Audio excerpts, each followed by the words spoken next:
Emperor Wen, whose name was Liu Heng, was the fourth son of Liu Bang. His mother was not favored by Liu Bang and other consuls, so they were not killed by Nü Zhi like other consuls and their sons. Liu Heng and his mother never participated in any political activities before Empress Nü Zhi died, and they were weak and humble. After Empress Nü Zhi died, her grandson, the present emperor, was killed in the palace coup. Han needed a new emperor. The Grand Chancellor Chen Ping and Zhou Bo thought that Liu Heng was a weak puppet, so they picked up Liu Heng to be the new emperor. Soon they found Liu Heng was a top politician. 2 years later, after Liu Heng became the emperor, Chen Ping died of illness. Zhou Bo was so frightened. He wore armors all day. His strange behavior made him be reported for rebellion. Emperor Wen did not kill him, but abolished the harsh law which encourages people to slander and report others. The kings of Han's vassal states relaxed because they were often reported by their servants and maids that they would rebel against the emperor. However, they did not notice that Emperor Wen had taken another strategy to weaken their strength.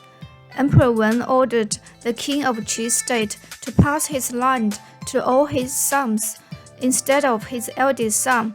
Therefore, the strongest Qi state was split into several states and became no threat to the empire, and the princes of Qi state, except the crown prince, were all grateful to Emperor Wen. This strategy had a beautiful name, the Bestowing Grace Edict. This strategy was raised by a famous statesman, Jia Yi. He was Emperor Wen's favorite tenant because Jia Yi was too smart and outstanding that he was envied by other officials. Emperor Wen knew that it was not safe for Jia Yi to stay in the imperial court, so he sent Jia Yi to be the grand tutor of the king in Changsha state. Changsha state was a small state far away from capital city Chang'an. Jia Yi noticed that although the king of Changsha was not loyal to the empire, but he never wanted to rebel because Changsha state was too small. So Jia Yi wrote a letter to Emperor Wen and suggested him to split the strong vassal states by granting all the sons of the king with the same legal inheritance. Emperor Wen implemented this strategy in the strongest vassal state, Qi state. However, Emperor Wen did not implement this strategy nationwide because he thought it was not the right time to implement this strategy nationwide. If the crown princes of the vassal states united, the central government did not have enough resources to put down the rebellion. Jia Yi did not understand why Emperor Wen stopped implementing the Bestowing Grace Edict. He went to visit the emperor and wanted to have a good talk with him. However, Emperor Wen did not have any interest in talking about politics with Jia Yi. Instead, he kept on talking about witchcraft, metaphysics, and things like that. Jia Yi was so disappointed with the emperor. He felt that Han Empire was hopeless, so he died of depression soon. However, Emperor Wen was protecting Jia Yi because Emperor Wen knew that lots of eunuchs serving around were actually the spies of the vassal states. He did not want Jia Yi to be assassinated on his way back. That's why he did not give Jia Yi any opportunity to discussing about political issues. Emperor Wen was so sad that Jia Yi died at a very young age. He planned to keep this tenant to his son, the future emperor Liu Qi. After Jia Yi died, only second-class tenants were left. Liu Qi, who was also recorded as Emperor Jin. His favorite strategist Cao Cuo was a radical statesman. He advised Emperor Jin to take the vassal states' land to the central government. His proposal irritated the kings of the vassal states. 7 big vassal states united to revolt against the central government. This was called the Rebellion of the Seven States. The leader of the kings was the king of Wu State, Liu Bi. Liu Bi hated Emperor Jin deeply. Emperor Jin was a bad-tempered boy when he was young. Once, he played chess with Liu Bi's son. They two had some spats about the chess game. Liu Qi then picked up the chessboard and struck the head of Liu Bi's son. This made Liu Bi's son die instantly. Liu Bi was so angry, but he dared not to rebel because of Emperor Wen. After Emperor Wen died, Liu Bi then united several other states to revolt against Emperor Jin. The seven states were much more powerful and stronger than Emperor Jin had expected. He thought that his father had accumulated so many wealth and resources for him so that he could easily defeat the vassal states. However, it was also because Emperor Wen's free economy policy, the vassal states became richer and powerful as well. Emperor Wen did not know what the free economy policy is. He accidentally implemented the free economy policy because of a man. Emperor Wen had a male lover, Deng Tong. Once, a fortune teller told Emperor Wen that Deng Tong would become a beggar and die of poverty. Emperor Wen was shocked. He then gave one copper mine to his male lover Deng Tong and allowed him to cast coins. Therefore, different vassal states started to cast their own coins as well. This greatly promoted the economy. Some vassal states soon became rich and powerful. The kings of the rich vassal states refused to pay taxes to the central government, and they even started to cast their iron weapons. The Han central government started to lose control of the vassal states. Of the seven states, 6 were in the more prosperous and developed coastal part of China. One was close to Xiongnu's domain.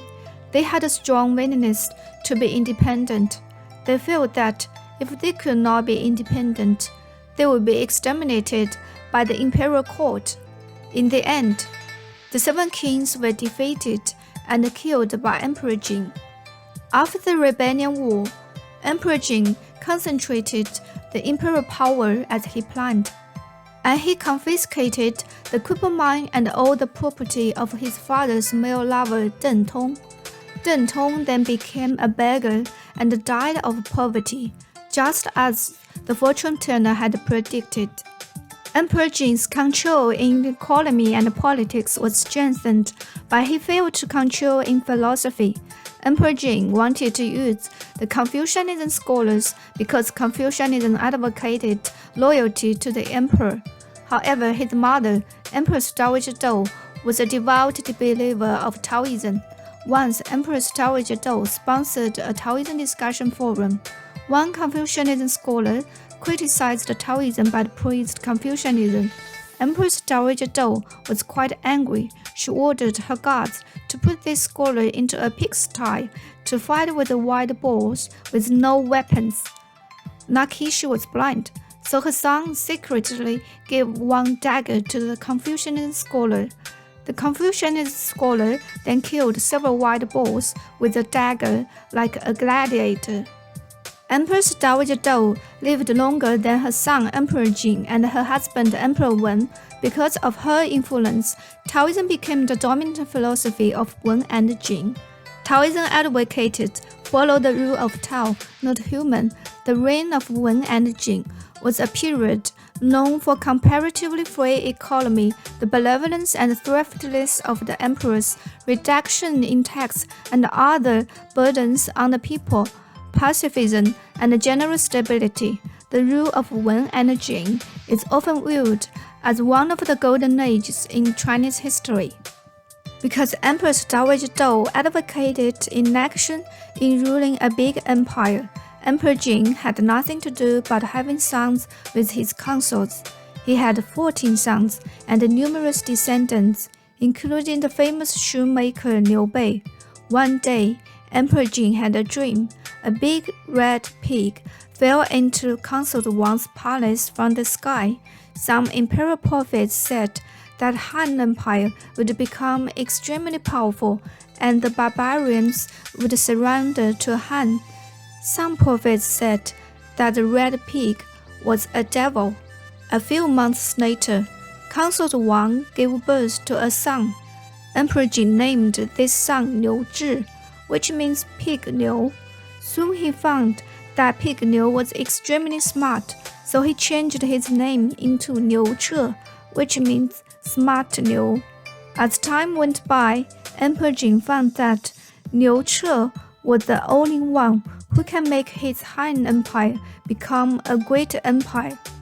So he made Liu Che become the new crown prince. To make a good way for Liu Che, Emperor Jin even forced his eldest son to commit suicide.